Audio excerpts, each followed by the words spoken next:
Olá pessoal, aqui Miquel Sousa do canal Jogos no Tabuleiro. Hoje venho fazer aqui um top de jogos aos quais vou considerar como sendo jogos party games. E o que é que eu considero aqui um party game? Basicamente um party game tendendo a seguir mais ou menos as definições mais ou menos estabelecidas que existem, porque, como sabemos, nesta área dos jogos, especialmente os jogos de tabuleiro, muitas destas definições não estão ainda consolidadas, portanto podem encontrar muitas diferenças se forem ver vários autores, mas eu vou considerar como party games aqueles jogos com sistemas de regras mais simples que podem ser jogados pelo menos com 8 pessoas e cuja dinâmica de jogo tem bastante interatividade e tende a gerar situações divertidas, aqui num conceito divertido mais relacionado com humor ou com situações hilariantes ou que vão suscitar debate entre os jogadores, discussões, mas que geram experiências positivas. Portanto, é isso mais ou menos o conceito de party game que eu vou aqui referir, sendo que vou obviamente referir jogos de tabuleiro que para mim estão dentro destes novos designs e que são obviamente influenciados, muitos deles por Eurogames, embora não tenha de ser forçosamente assim, que tenham, apesar de sistemas de regras simples, sejam interessantes. Então, o primeiro jogo que eu vou recomendar é aqui o Avalon. Provavelmente um dos melhores jogos de intriga, de bluff, de manipulação, de debate, em que o jogo não tem grandes componentes, eu até tenho dois aqui dentro, porque eu adapto-os e uso para projetos de jogos sérios.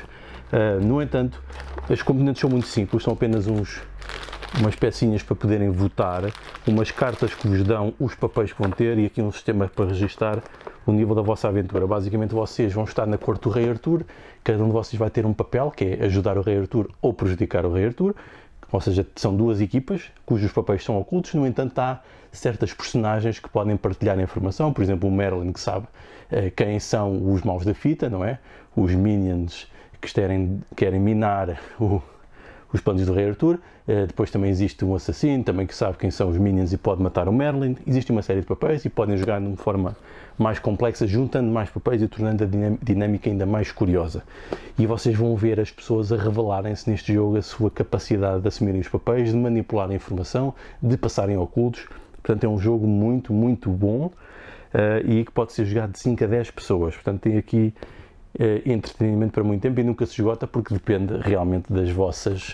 da vossa prestação pessoal no jogo. Ou seja, vai ser sempre diferente consoante as pessoas que joguem, ou então diferente se as pessoas tentarem múltiplas estratégias. Um jogo também muito conhecido é aqui o Codenames, na versão portuguesa Código Secreto, e eu vou juntar aqui o Codenames normal palavras e o Codenames imagens. Vou considerar como sendo basicamente os mesmos jogos. São jogos muito simples, são praticamente jogos familiares. As famílias conseguem jogar perfeitamente isto com todas as idades, embora as crianças possam não ter muita facilidade em entrar aqui nos duplos significados e na relação com outras histórias, porque muitas pessoas, ao jogarem isto com pessoas que se conhecem, usam, aqui que é o objetivo, é adivinhar palavras, umas palavras e não outras. Por exemplo, recorrem a histórias comuns, a algo que sabem sobre a personalidade das pessoas que estão a tentar adivinhar, e isso depois torna-se muito hilariante na versão com palavras e na versão com imagens. A versão com imagens pode ser mais simples se quiserem jogar com crianças que ainda não saibam ler muito bem. É uma possibilidade, mas são muito interessantes, muito giros. É muito simples e vai gerar debates e vai gerar situações hilariantes e conseguem jogar isto em 15 minutos, muito rápido, muito interessante. Continuamos aqui nos jogos, estes que eram edições da Devir, este também tem uma edição pela Devir. Estou a falar do Trap Words, consiste aqui num jogo também de tentar descobrir palavras, se bem que aqui os adversários podem armadilhar, um pouco como naquele jogo mais comercial no Tabu, podem armadilhar com palavras, mas eles é que escolhem as palavras que vocês não podem dizer ao darem as pistas para os outros jogadores adivinharem. E depois criam aqui uma temática como do Dungeons and Dragons, vão numa aventura para tentar derrotar um monstro e vocês são uma equipa, embora isso não passe muito pelas mecânicas, mas depois tem coisas giras como a progressão no túnel, que depois o túnel é montado aqui tem aqui isto para porem as pistas, o túnel é montado aqui com várias cartas, estão aqui, como podem ver tem aqui estas peças, são aqui uns quadrados que podem ir construindo a masmorra onde vão avançando, e depois tem as vossas peças que vão avançando, e tem também uns monstros finais para derrotarem, mas que consiste tudo em tentar adivinhar palavras. E depois tem também algumas maldições que podem ser hilariantes, como, por exemplo, tem de repetir, fazer eco quando estão a dar as pistas, ou tem de dar as pistas de olhos fechados. Isso também acaba por ser muito interessante e hilariante. E um jogo que também pode ser usado também para aprender, tem essa vantagem, porque vocês podem redefinir as palavras. Portanto, um jogo também é bastante interessante para jogar aqui equipas em modo de festa. Um jogo também incontornável é o Cash and Guns, e tem mesmo guns, tem mesmo armas lá dentro, vamos ver aqui, o que depois pode gerar algumas polémicas, porque nem toda a gente vai gostar de ter armas, nem toda a gente gosta disto, mas para quem gosta e saiba perceber o lado hilariante que está aqui em causa e o lado divertido, porque ninguém vai matar ninguém, embora no jogo até possam ser eliminados do jogo, mas também podem retirar essa regra se quiserem. Basicamente isto serve para simular um assalto em que foi a um banco e vocês não se conseguem decidir como é que vão dividir o espólio, portanto vão andar a apontar armas uns aos outros, mas nem sempre têm balas verdadeiras, o que depois vai criar também uma situação de bluff, uma situação hilariante em que estão todos a apontar armas uns aos outros, mas que podem estar todos a fazer bluff e ninguém tem balas. Isto é muito giro e depois também acaba por ser um jogo de gestão, o tal set collection nas coisas que vamos reunindo para tentar ter o máximo de pontos possível. Causa também situações hilariantes e dá para todas as idades. Vamos avançar então aqui mais um jogo incontornável aqui num jogo que tem uma edição portuguesa da Mebo, do Telestrations, que em português é o Passo ao Desenho. Então isto consiste no jogo do telefone avariado, está muito bem sintetizado aqui na capa, em que vão ter estes cadernos em que vão escrever aqui palavras, depois vão ter que passar o vosso caderno ao jogador ao lado, ele tem que desenhar segundo a palavra e depois passam novamente e ele tem que escrever, adivinhar segundo o desenho anterior. Portanto, estão a ver, isto vai dar coisas hilariantes e podem jogar isto com as cartas que vêm, que vos dão sugestão de palavras, mas podem vocês também decidir os temas e podem usar isto também para fazer debates e aprender e fazer uma série de coisas. Eu tenho usado muito isso e tem funcionado muito bem. Portanto, aqui um jogo super divertido, pode ir também até aos outros jogadores, ou seja, estes jogos todos que eu vos disse podem ir até aos outros 8 jogadores e alguns até conseguem jogar com mais, mas não convém ir muito além dos 10, 12, embora alguns jogos se consigam jogar a 12, porque depois a maior parte dos jogadores não vão estar envolvidos e não vão estar a jogar, vão estar só a assistir, e não é isso que se quer nestes jogos. Quer-se que todas as pessoas estejam envolvidas, o tal engagement, que é tão importante nos estúdios dos jogos, para que o jogo seja realmente divertido e interessante para todos. Outro jogo, que é uma coisa muito recente, ainda que eu só experimentei uma vez, mas fiquei com muito interesse em experimentar isto mais vezes, é o Paranormal Detectives. Acaba por ser uma versão mais absurda e mais simplificada do Mysterium, sendo que aqui tem formas hilariantes de tentar montar o puzzle do tal fantasma que morreu e está a tentar comunicar com vocês, que são detetives com capacidades paranormais, só que ele comunica de formas absurdas, como por exemplo escrevendo as respostas às vossas perguntas nas vossas costas, em papéis, e fazendo gestos com uma série de limitações que vão criar pistas completamente confusas, absurdas, hilariantes, e provavelmente nunca vão conseguir adivinhar, mas vão passar momentos hilariantes a tentar decifrar isto e esta situação aqui em causa. Portanto, é um jogo recente que cria situações de jogo realmente hilariantes. Agora passamos para dois jogos mais pequeninos. Primeiro aqui o Fake Artist Goes to New York. É provavelmente o jogo que inspirou o Clube Detetive, que eu já falei e provavelmente ainda vou falar. Aqui esta versão é minúscula e é muito cara, porque estão a ver, é tão pequenina. Aqui são um caderno para desenhar, vocês vão estar a desenhar coletivamente, cada um na sua cor desenha uma linha, um risco, uma bola, podem fazer desta forma. No entanto, uma das pessoas não faz ideia qual é que é a pista que está a desenhar e depois vão ter que tentar enganar os outros a tentar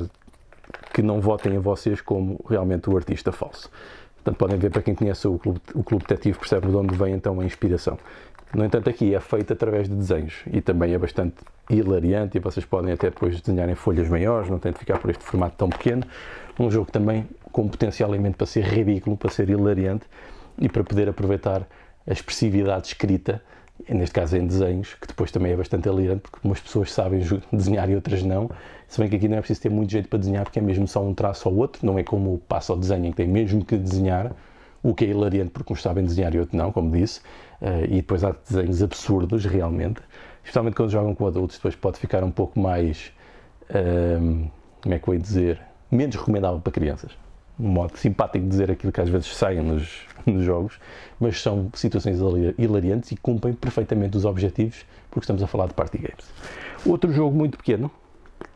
da mesma editora, que tem estes jogos caros e pequenos, estes são jogos que custam provavelmente mais de 20 euros para caixinhas minúsculas, estão a ver que só temos aqui também peças,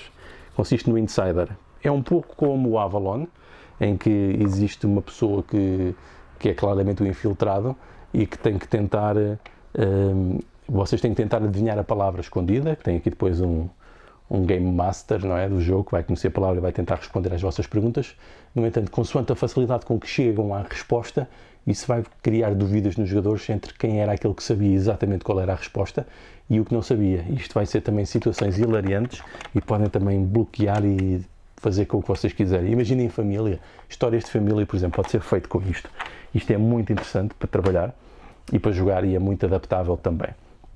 Por fim, penso que já só me falta um, isto supostamente seriam 10, embora alguns venham em pack, e é o caso deste, que é o Dixit e o Clube Detetive. Eu vou apresentar aqui basicamente como se fossem quase o mesmo jogo, e depois podem ver no vídeo que eu fiz de comparação, porque eu acho que os dois se complementam, e quem tem um vai querer ter o outro, porque são experiências diferentes mas complementares e as cartas funcionam num para o outro. São dois jogos de storytelling, neste com um bocadinho mais de complexidade nas regras e com um elemento forte em bluff, que foi uma coisa que eu não foquei muito no outro vídeo, mas foco agora. Isto é hilariante pelo bluff e pelo storytelling que vocês têm de fazer às vezes com cartas que não têm realmente potencial para serem feitas dessa maneira, para vos dar no storytelling, mesmo que vocês saibam informação, que depois gera realmente confusão quando é na altura de nomear a pessoa que não sabe a história em causa. Neste aqui é mais direto, vocês vão baralhar os outros com as cartas que vão tentar jogar, isso tem também tomada de decisão, mas ambos são muito interessantes para explorar como storytelling, muito simples, e provavelmente as pessoas com mais idade e que nunca jogaram este tipo de jogos vão gostar mais destas coisas, porque também é uma forma de partilharem histórias. E imaginem que estão a ouvir histórias de família, histórias dos mais velhos, que são interessantes, mas que ditas através deste formato em jogo ainda ficam ainda melhores e são se calhar uma boa maneira para partilharem histórias de família e em conjunto nestes dias de isolamento através de jogos, que são jogos de festa, porque nós realmente precisamos de manter o humor e manter aqui o estado anímico forte para ultrapassarmos esta crise de isolamento, e estes jogos, especialmente estes party games, para pessoas que estão em casa com famílias, porque eu foquei muito em jogos para jogar a solo, mas também há quem esteja com famílias, são boas maneiras de tentarem ultrapassar em conjunto isto. Portanto, ficam aqui estas recomendações, há muitos mais, estes são 10 jogos que me parecem interessantes para serem jogados em conjunto, em família, em modo simplificado e para gerar bom humor. E mesmo que alguns não se vendam em Portugal e não existam nas editoras portuguesas, vocês também os encomendam facilmente online. Então vá, ficam aqui as recomendações. Deus!